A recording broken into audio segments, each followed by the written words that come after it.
Electrical easy में आपका फिर से स्वागत है। आज मैं ग्राउलर जो कि एक आर्मेचर को टेस्ट करने की मशीन होती है उसके इंटरनल कनेक्शन के बारे में बात करेंगे। तो एक ग्राउलर में जो आउटर सरफेस होता है वहाँ पे हमें एक स्विच मिल जाता है देखने को, इंडिकेटर मिल जाता है, एक आर्म मीटर मिल जाता है, करंट मापने का यंत्र है, और दो कनेक्टर मिल जाते हैं। अब इसका कनेक्शन कैसे होता है इसको समझेंगे। इस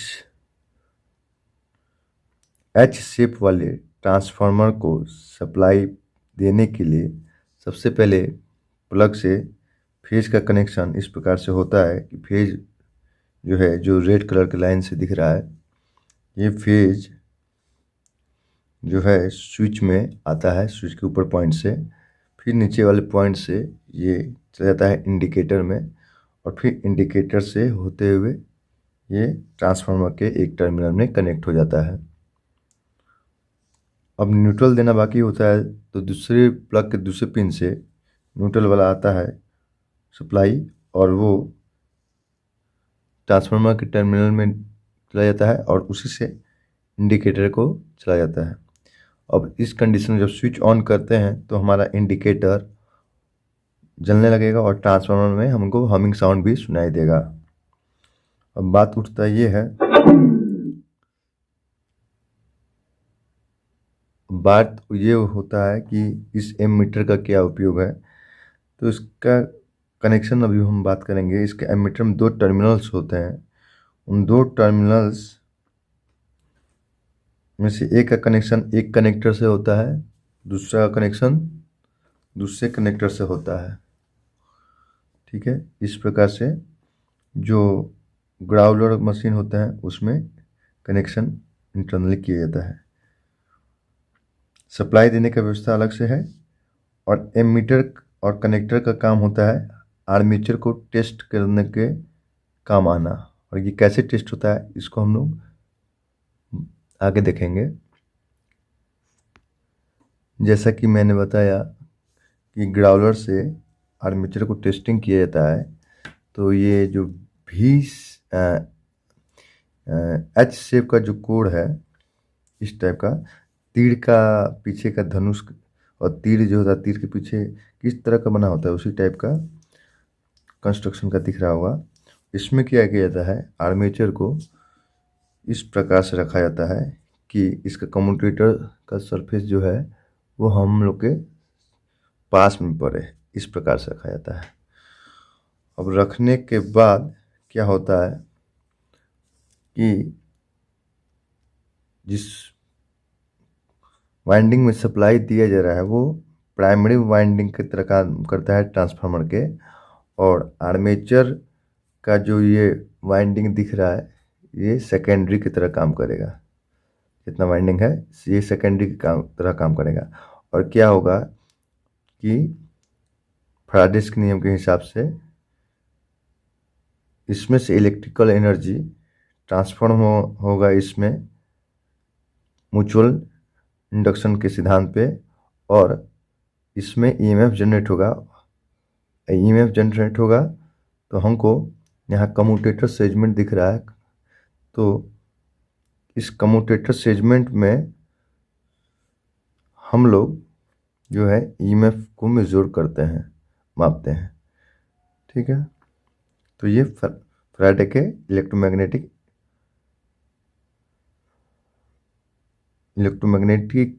इंडक्शन के सिद्धांत पे काम कर रहा है। ठीक है, उसको म्यूचुअल इंडक्शन का सिद्धांत भी कहते हैं। अब आगे हम लोग देखते हैं कि कौन कौन से टेस्ट इसके द्वारा, ग्राउलर के द्वारा किए जा सकते हैं। तो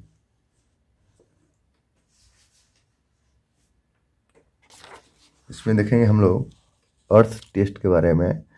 तो अर्थ टेस्ट में क्या होता है कि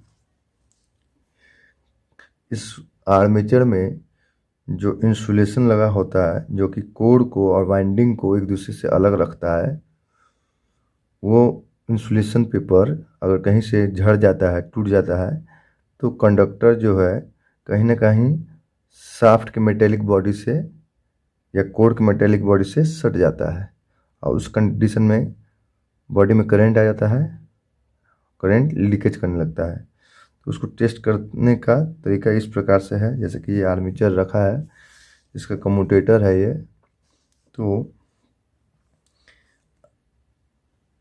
एमीटर का कनेक्शन कनेक्टर से था और कनेक्टर से दो लीड कनेक्ट कर देते हैं।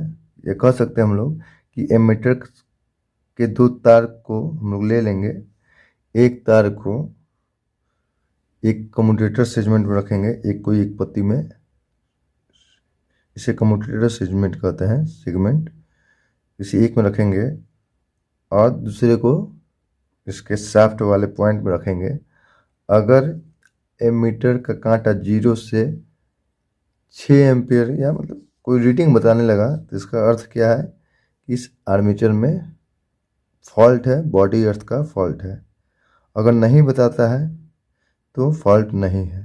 तो प्रत्येक सेगमेंट में हम लोग क्या करेंगे, बारी बारी से बॉडी अर्थ का टेस्ट करेंगे। ठीक है, देखेंगे क्या हम लोग को कहीं बॉडी अर्थ का प्रॉब्लम आ रहा है या नहीं आ रहा है। ठीक है, तो कहाँ कहाँ रखना है, एमीटर का एक तार जो है कम्यूटेटर सेगमेंट में रखना है, दूसरा तार जो है शाफ्ट में रखना है। और तब अगर एमीटर रीडिंग बताता है, कोई वैल्यू बताता है, तो ये शाफ्ट में प्रॉब्लम है बॉडी अर्थ का। अब देखते हैं कौन प्रॉब्लम होता है, open circuit problem. Open circuit में क्या होता है कि कहीं ना कहीं अंदर से तार जो इस कॉइल में कहीं ना कहीं ओपन सर्किट हो जाता है, मतलब एक सर्किट बंद नहीं रहता है और जिसके कारण ईएमएफ जो है प्रत्येक, क्योंकि ये आर्मेचर में बहुत सारे कॉइल से मिलकर बना है, तो जैसे कि कॉइल 1 2 3 मान के चलते हैं, उसी तरह से बहुत सारे कॉइल से मिलकर बना है, तो प्रत्येक कॉइल को अपना ईएमएफ उत्पन्न करना चाहिए। अब ये कैसे होता है, तो एमीटर का एक टर्मिनल एक सेगमेंट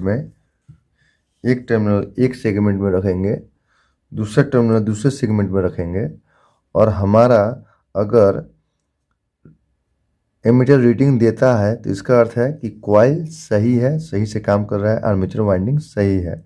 ये प्रोसेस हम लोग कंटिन्यू एक दिशा में दो सेगमेंट के बीच मेजरमेंट करते हुए मापते जाएंगे। ठीक है, जैसे कि यहाँ पे अभी इस दोनों के बीच हुआ, फिर लाल वाला टर्मिनल यहाँ आ जाएगा, काला यहाँ आ जाएगा, फिर लाल यहाँ आ जाएगा, काला यहाँ आ जाएगा। तो इस प्रकार से ये प्रोसेस चलते रहेगा। अगर आपका हर इस चेकिंग के दौरान अगर आपको मीटर में रीडिंग मिल रहा है तो इसका अर्थ है आपका आर्मेचर सही है। अदरवाइज कहीं ना कहीं जिस कॉइल सेगमेंट में नापने पे अगर ईएमएफ का फ्लक्चुएशन, मतलब ये कांटा 0 से ऊपर नहीं हो रहा है, इसका अर्थ है कि वो कॉइल खराब है। जैसे कि इसमें मैंने रखा एक टर्मिनल एमीटर का, दूसरा टर्मिनल इसमें रखा, तो ये इससे कौन कॉइल का दोनों लेग कनेक्टेड है, देखते हैं। एक का इधर वाला कनेक्टेड है, ये वाला, और ये वाला भी कनेक्टेड है। तो इस कॉइल में फॉल्ट होगा तो ये रीडिंग नहीं बताएगा, अदरवाइज ये रीडिंग बताएगा। समझ में आया? तो इस तरह से इसको ओपन सर्किट टेस्ट चेक किया जाता है। If emitter gives some reading, then it means armature is in good condition, otherwise it is in bad condition। ठीक, ये होता है। और एक टेस्ट होता है शॉर्ट सर्किट टेस्ट। तो शॉर्ट सर्किट टेस्ट में क्या होता है कि हमारा जो आर्मेचर होता है, आर्मेचर में हम लोग जानते हैं कि बहुत सारे कॉइल होते हैं। तो मानते हैं कि एक कॉइल जो है उसमें ईएमएफ तो उत्पन्न हो रहा है। ठीक है, ईएमएफ उत्पन्न हो रहा है तो कहने का अर्थ क्या होता है कि हम लोग जब लपेटते हैं तो लूप बहुत सारे। अब एक बार ये ऐसे लिपटे, ये एक लूप हुआ, फिर ये ऐसे जाता है, ऐसे जाता है, ऐसे जाता है, ऐसे जाता है, ये 2 लूप हुआ, फिर ऐसे हुआ, ऐसे हो गया, ऐसे गया, ऐसे गया, ऐसे गया, ऐसे गया, ये तीसरा लूप हुआ। तो ये तीसरा लूप जो हुआ, अगर इसमें से अगर कोई 2 तार सट जाता है तो क्या होता है कि इसमें हम कह सकते हैं कि जो लेंथ ऑफ वायर जो होता है उसका रेजिस्टेंस लेंथ के कम होने से ये दोनों अगर सट गया तो कहीं ना कहीं यहाँ पे लेंथ ऑफ वायर जो होता है इन सर्किट, वो लेंथ ऑफ वायर क्या होता है, घट जाता है। और लेंथ ऑफ वायर घट गया तो रेजिस्टेंस वैल्यू भी घट गया, और रेजिस्टेंस वैल्यू घट गया तो करंट जो है वो बहुत ज़्यादा हो जाएगा। और उस दौरान इस जो कॉइल शॉर्ट हुआ है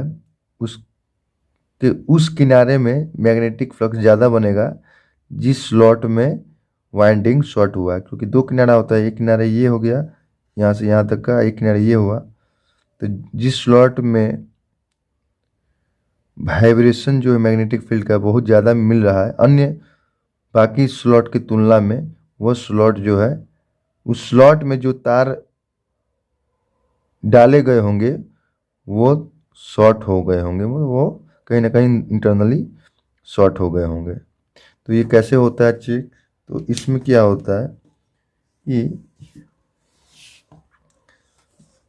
ग्राउलर के ऊपर रख कर हम लोग क्या करते हैं, एक स्टील के पत्ती से, सपोज ये उंगली स्टील का पत्ती है, तो प्रत्येक स्लॉट के ऊपर में हम लोग पत्ती को लाते हैं और हमको वाइब्रेशन मिलता है। बारी बारी से हम सभी स्लॉटों के ऊपर से एक डिस्टेंस में रखते हुए, एक ऊंचाई में रखते हुए हम लोग वाइब्रेशन को महसूस करेंगे। ठीक है, ऐसे चेक करते वक्त अगर जिस स्लॉट के ऊपर जो है अचानक एक मैग्नेटिक फोर्स जो अधिक मिले, उस स्लॉट में डाला हुआ जो कॉइल होगा वो शॉर्ट होगा। समझ में आ गया? तो ये होता है इस प्रकार से। ठीक, तो ये होता है आपको शॉर्ट सर्किट टेस्ट, जिसमें कि कॉइल के किसी एक किनारे में, किसी कॉइल का 2 किनारा होता है, किसी एक किनारे में जो होता है कहीं ना कहीं जो लपेट की संख्या होती है तारों में वो आपस में शॉर्ट हो जाती है, रेजिस्टेंस दोनों के बीच जो होता है जो हट जाता है, और जिसके कारण क्या होता है उस कॉइल के किनारे में बहुत ज़्यादा मात्रा में करंट फ्लो करेगी और उसमें अनयूनिफॉर्मली मैग्नेट हमको मिलेगा, प्राप्त होगा। तो इस तरह से हम लोग का ग्राउलर के द्वारा हम लोग जो है आर्मेचर का टेस्टिंग करते हैं। इसको मैंने अभी डायग्राम के थ्रू बताया है, फिर नेक्स्ट जो वीडियो मैं डालूँगा उसमें हम लोग इसको प्रैक्टिकली ग्राउलर में करके देखेंगे। अभी तक के लिए इतना ही। आप लोग का वीडियो देखने के लिए बहुत बहुत धन्यवाद।